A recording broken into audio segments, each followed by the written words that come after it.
சிந்திப்போமே. 1904 புறம் மூன்றும் எரிவித்த விகிர்தன் ஊர். சுந்தரர் பெருமான் விளக்குகிறார்.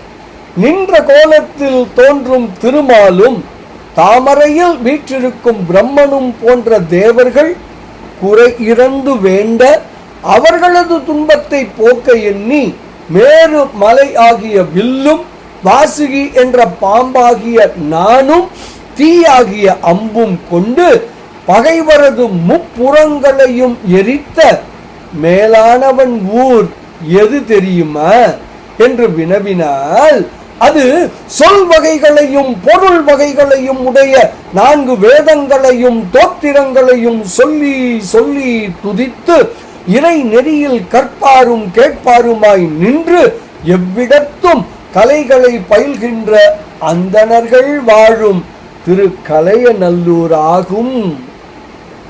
இப்படியாக முப்புறம் எனும் மும்மலத்தை எரிப்பவர் பெருமானே என்று விளக்குகிறார் சுந்தரர் பெருமான். பாடலை காணலாமே.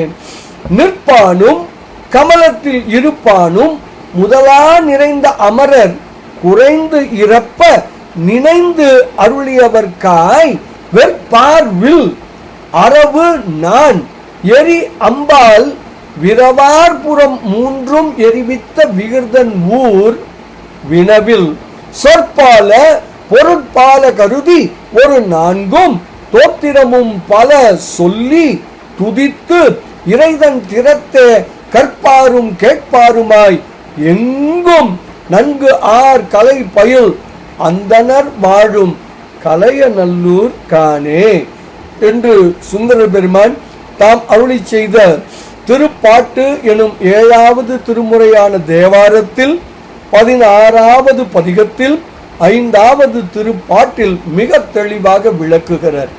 மலம் நீங்குவோம், இறை பெறுவோம், பேரானந்தத்தில் திளைப்போம் திளைப்போம் திளைப்போம். இனிய வணக்கம். சிவாய நம.